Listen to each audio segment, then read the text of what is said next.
politics, business, sports, arts, music. Mike and Marty on the beat. Mike and Marty. Mike and Marty on the beat. Mike and Marty. Mike and Marty on the beat. Mike and Marty. Good morning, Bellows Falls and Keene, and welcome to the feed. It's Mike and Marty, and today we're here with Mario Hernandez Kenyon. We're going to be talking about the Grafton Historical Society here in just a second, but first, Marty, with local events. Local events at the Bellows Falls Opera House. I do not have a slide on this because, again, it is breaking news from this morning. Is Freakier Friday. It's Freakier Friday 22 years later. So Jamie Lee Curtis, Lindsay Lohan, that's going to be running from August 22nd to September 2nd. So that's a good long, run. The last couple have just been 1 week runs. Right.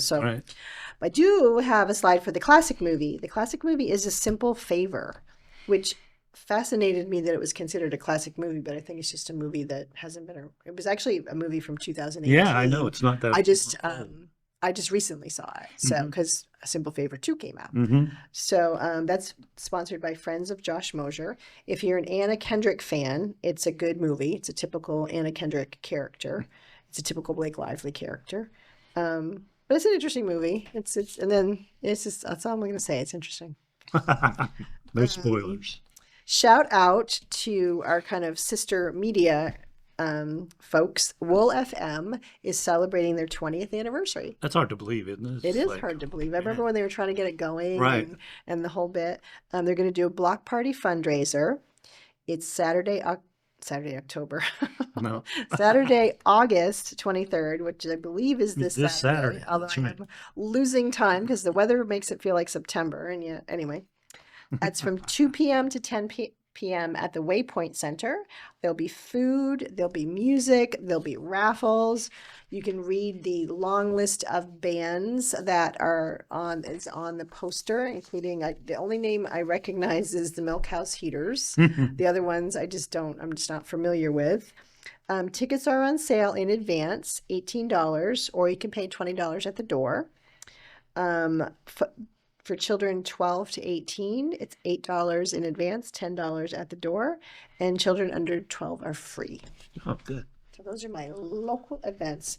But you have a local event, not this weekend, but coming up soon. This weekend, yeah. So the 30th, we have our annual Food and Tractor Festival. We have a couple of additions this year with we're adding antique cars, and we have a little mac and cheese cook-off too that we're going to be doing. So. And where does that happen? That happens at the Grafton Ponds out in Grafton. I think it's the outdoor center, Grafton Outdoor Center. Oh, okay. It took me a minute to remember what you're talking about. Yeah, I use the old vernacular. I apologize. I don't know what the official new name is. No, the Grafton Grafton Ponds. Ponds is Yeah. how I refer to it. And It's a cross-country ski area. Yeah, Yeah. And it's on the road to go past the tavern. And Correct. is that 30? Is that 30 or 35? it's Townsend Road. Townsend Road. And then it's right on the left-hand side past the cheese You factory. can't miss it if you go No. past the. That's really a pretty Big spot. field. Yeah, it's gorgeous. We're gonna have tractor rides. We're gonna have a couple of food trucks there. Like I said, that we're gonna have a mac and cheese cook-off, which is new this year. So judging will be from 11 to noon. You come and you make a small donation, and you get like a 4-ounce cup, and you go and sample the different mac and cheeses, Nice. and then you vote on whoever the big cheese is going to be.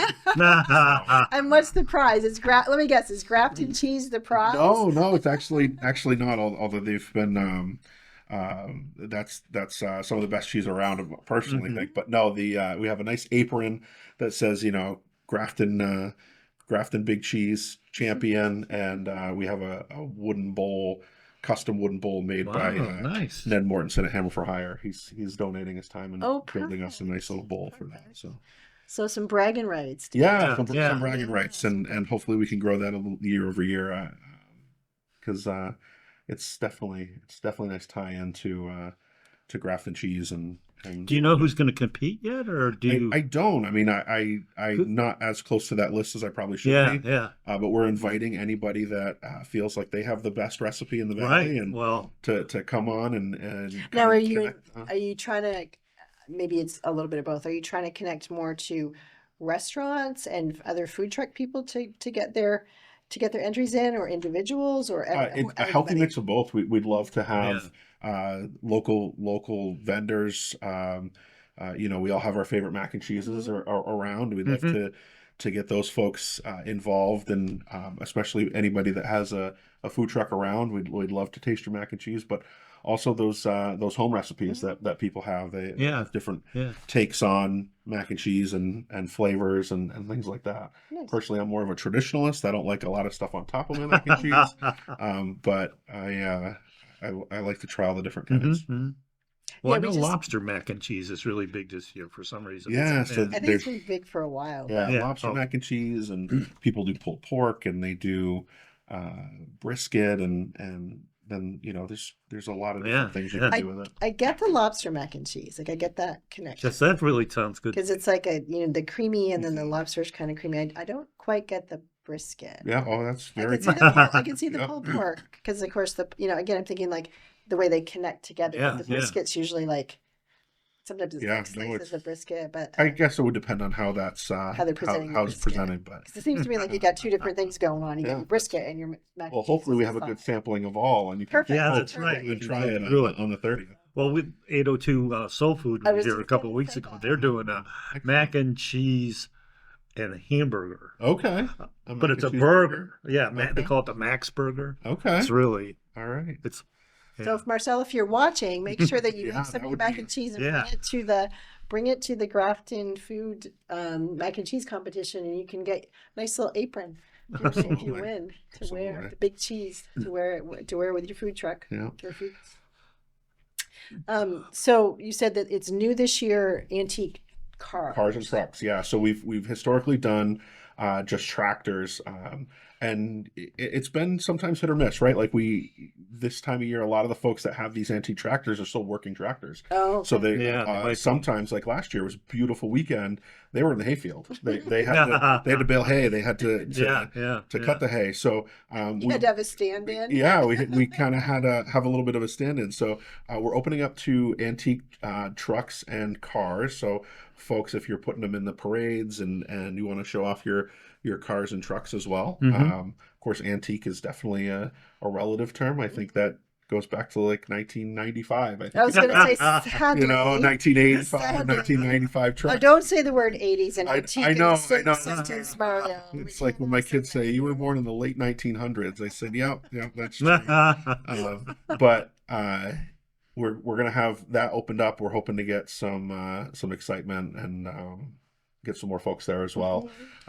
We're gonna have some tasting. I think Citizen Cider is gonna be there. St. Johnsbury Distillery is gonna be there, and a couple of food trucks will be there. Grafton Fire Department will be selling hamburgers, hot dogs. That was great. A What little bit does- for everybody. And this Yeah. is a benefit for the Historical It Society. is, yeah. correct? So it's a historical society. Although we partner with the Wyndham Foundation, specifically the Grafton Tavern. They're huge supporters of ours, and we couldn't do this without them. So that's huge, huge support having them involved in this. Nice. So when you go to Grafton, where's the Historical Society located? It's almost directly across from the MKT store. Oh, Yeah, so what used to be the was the Lee Size it was Market? that Lee Yeah. Size had it Yeah. a few years back. So it's not directly across. That's a private residence, but it's about two houses up in the old post office. So it's right on the right hand side. Oh, it's in the old post office. Okay. Yeah. I couldn't quite place it either. I was thinking isn't there something that's closer to the bridge? What's closer to the bridge? There's the old fire station, then I think the really old post office, Uh-huh. and then there's a couple of private residents, and then us, and then a private residence, and then the town hall. Okay. So we're right on the right hand Yeah, side. Yeah. right. There's only 7 buildings. I was gonna say. Can't miss. You It'll be the one that says historical until you society. find it. So it's technically, I do have the address, and it's 147 Main Street, but I don't know how visible numbers are.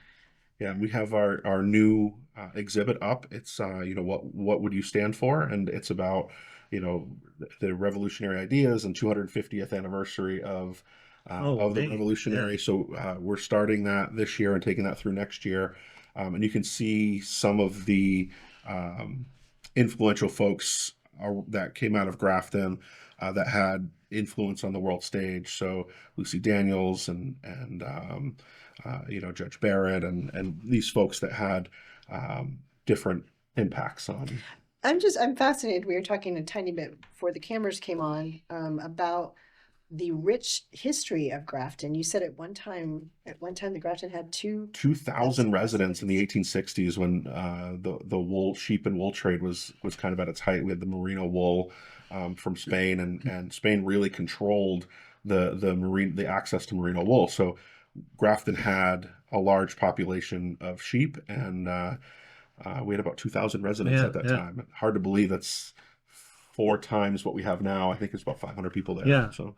Well, this whole area, Westminster too. Oh yeah. It went up and down the valley. Yeah, Yep. it was like it was the place in the world actually, because as I understood it, at that time of the period, like you said, it was originally in Spain, but then when it was the merino wool sheep were imported to here, they became the best. Yeah. So that was a huge economic driver of this whole area in Grafton as well.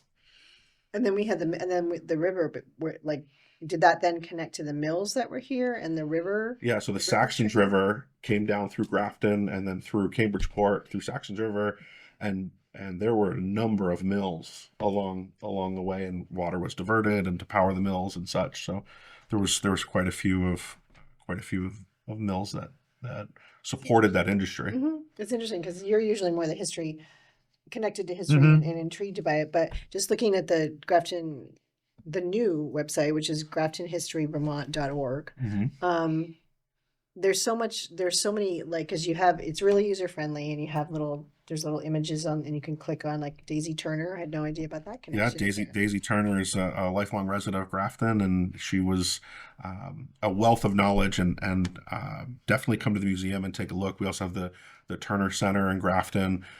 Journey's End, which was her father built that, and I believe that's where she lived her entire life, and it's a fascinating story.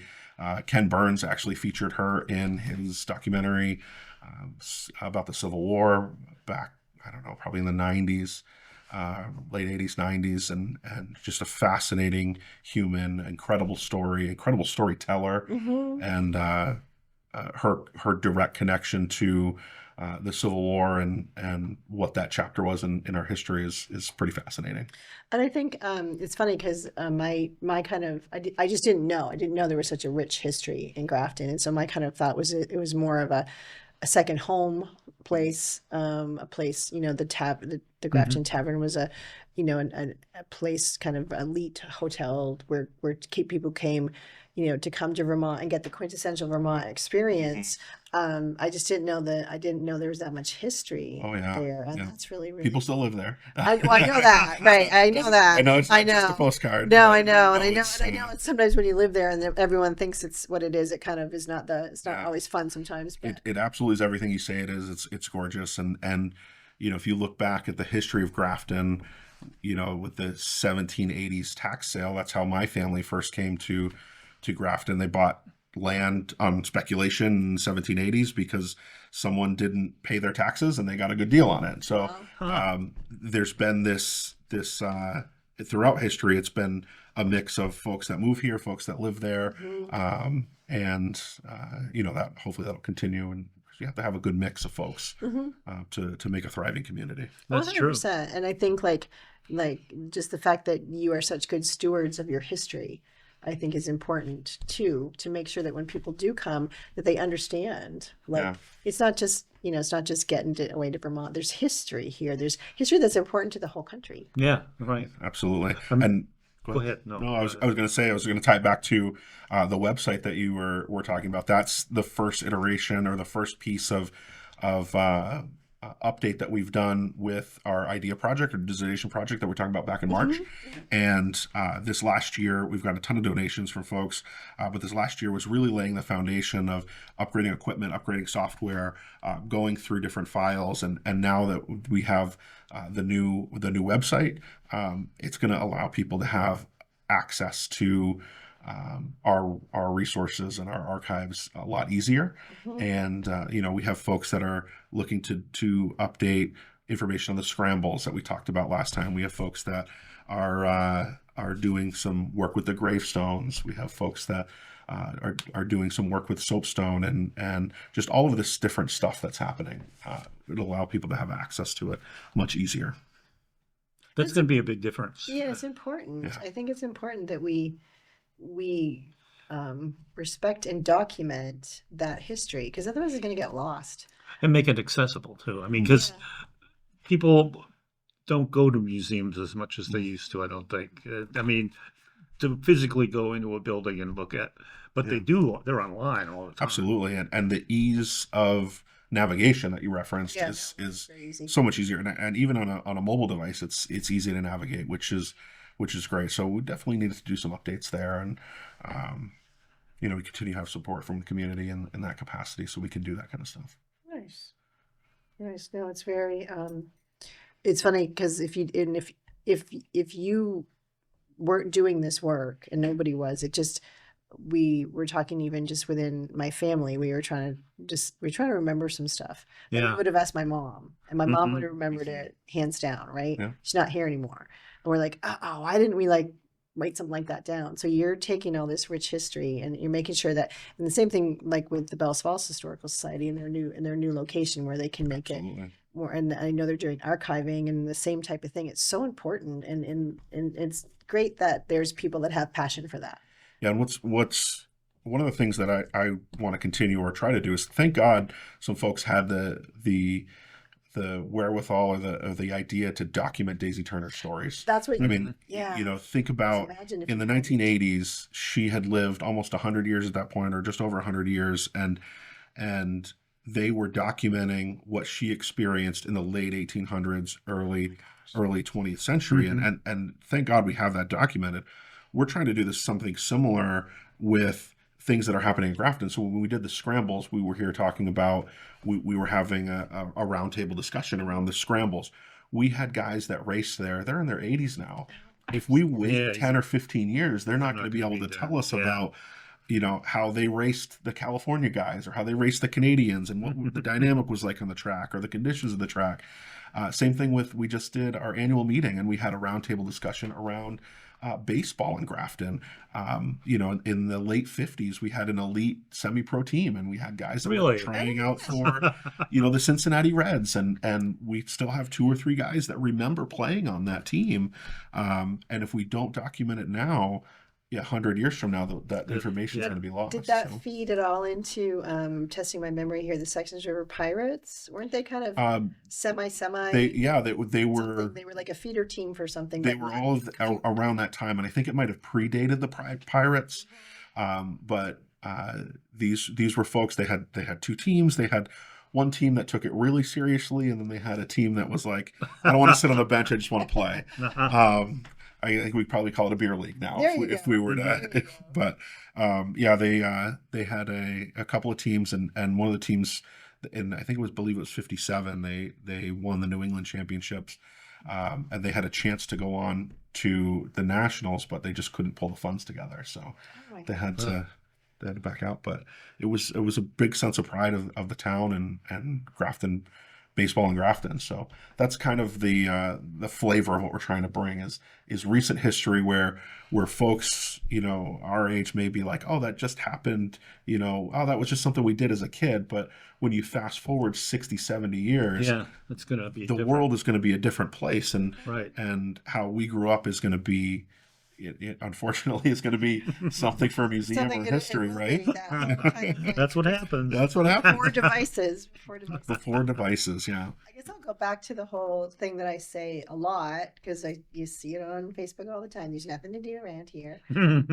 So here's a case of what a great family trip. Go out to the museum. And learn, or you don't maybe have to make it a trip. You can do it online, but going out and seeing exhibits and learning about all of these really cool things that happened. Well, the Nature Museum is there. The Nature Museum. I mean, you could make a day of it. Easy. Oh, absolutely. We have that. We have the Nature Museum. We have the Outdoor Center. They have hiking, and in the winter they have cross country skiing and tubing, and there's just a ton of stuff to do. Tell me about Journey's End. You say it, but I should know it, but I don't. No. So again, I'm not as up to date as I should be, but Journey's End was the Turner residence, and you know, if I'm, this is me speaking, it was Alec Turner's, you know, this man was born into slavery in the South. He escaped slavery, fought with the Union Army, and then throughout his life ended up building his dream home in Grafton, Vermont. And he named it Journey's End, and you know, that was kind of a fitting. I think there's a quote only because I just read it on the website. Something about he got there and he's like, I don't want to go anymore. Yeah. This is my journey. Like this is my journey's Yeah. end. I'm done. And that's where he settled and raised his family. And that house is still. yeah, there was the Turner Center has done some extensive renovations. The house I don't believe is there. Okay. The property is, I believe the house burned many years ago, but the property is there. It's and the folks at the Turner Center will help. You know, if it's accessible. It's a pretty steep driveway to get up there. Oh, really? So, yeah, it's no Shocking joke. that there's a big hill in Grafton. But yeah, we have a lot of history, and like you said, you know, if you're looking for something to do, come out on the 30th. You know, what's more fun than, you know, tractor rides and eating good And food mac and and cheese. spending time with folks, and we'll have some music and, you know, on a playlist and a music and pie eating contests and Oh, nice. so, Pie eating mac and cheese and working. oh, yeah, Burgers we're on gonna the grill, have a lot more. So, are you needing any volunteers? Are you needing help with this? What can people Absolutely. do? And actually with the society in general, if people are looking to Yeah, get so involved. just like every other nonprofit, we're looking for board members that want to help. But even if you're not willing, or if you're not wanting to commit to being a board member, if there's something that interests you about Grafton history or want to pitch in, and I'll plug this with any organization because I'm sure they're the same way. We have all these subcommittees that want to do different things. Like we have folks that really like to help out with the maintenance of the building. So we have folks that, you know, they cut the grass, or we have some, you know, Goff and Son Electric came and they upgraded our electrical panel that was way out of date, and they did that for volunteer. We have folks that you know, work on the roof, and they, you know, these small committees. And then we have another group that's doing something with the scrambles, and another group that's doing something with the grave sites. We have another group that does stuff with our fundraising and food. So we have these little smaller committees that don't necessarily have to meet every month, but we rely on those volunteers for the 30th, especially if there's students that need volunteer hours. We definitely need some folks to help run pie eating contests, or help set up, help with parking attendance, help run the mac and cheese and the bake sale goods and those kind of things. So it's a great opportunity for some folks to get some good volunteer hours in, especially those high schoolers that need that for graduation. And we're also definitely looking for someone that's really good at social media. I am not that. I'm a bit of a Luddite when it comes to that kind of stuff. So if there are any folks out there that want to take their hand at helping us grow our Instagram presence and putting together some fun videos and social media posts, we would definitely welcome that. Great. As So well. it's always good to know that, because I think the biggest barrier for people is I don't have the time. So you don't always have to go all in. Like absolutely. and you can dip a toe in the water with just volunteering for one thing, and it's a great feeling to give back, right? But you don't have to make it like so onerous that you don't want to do it. Yeah.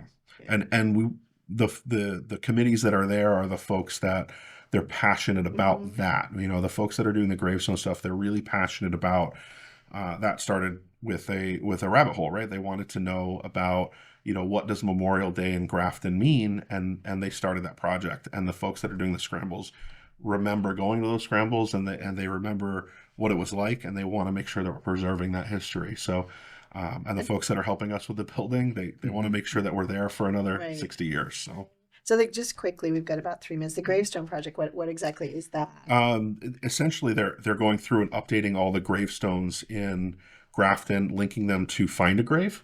Oh, okay. So if people are doing genealogy history, Yeah, okay. yeah, and there's some fascinating I bet there's some histories and old Grafton. ones. Yeah, there's a really famous one in I believe it's in Burgess Cemetery, and I can't remember the woman's name, but I think she had about 10 10 newborn babies that all passed away, and her husband had them faces etched into a big double gravestone. Oh, And they're wow. all etched. There's X amount. There's, I don't remember the name, but there's a number of faces etched into that. And of course, we have just different folks that are buried in town. We through that project, we found that of the original kind of settlers that came to Grafton, we still have 2 family surnames that are living descendants in Grafton, the Fishers of the Parks. I was just going to say that, and I am connected to the parks, Yep. Yeah. Yeah. So I believe. That's one of those questions that would have been for my mom, but I'm pretty sure. so yeah, it's pretty wild to think that we still have family lines living and in Grafton from 200 and That's, I 50 don't years. know. Yeah. I think as you get older, you find that stuff more fascinating. I think so Maybe too. even more. Yeah, I think so too. The whole thing. Actually, I don't know if you've ever, Gail Golick does a whole podcast, The Secret Life of Death, where she does some of the things that she do. She'll find an interesting gravestone and then research the Yeah. history of it. So, Gail, if you're listening, Yeah. maybe she's already Plug been to there. Grafton. I don't know. I know she's- Yeah, I know she's possibly. working on a There's film project. there's right some now. fascinating stuff out there, and we'd certainly love to feature some folks from Grafton. Yeah, that would be cool. So, Grafton Historical Society, we have the contact information. Alex had it up a few minutes ago. Just give us the quick rundown on Saturday, one more time, in case. Oh yeah, so August 30th, we're gonna have from 11 to 3. We'll have the food and tractor show. We're gonna do mac and cheese taste testing from 11 to 12. We'll have some food trucks there. Hopefully, we have some folks that bring their antique tractors and trucks and cars, tractor rides, pie eating contests. Just a great family day to have outside, disconnected, and Perfect. just enjoy the day. Great. Well, thank you for coming on. Thank you for having me. Great guest. Always a pleasure. All right. Bye, community. Bye, community. We'll see Bye. you next week. Mike and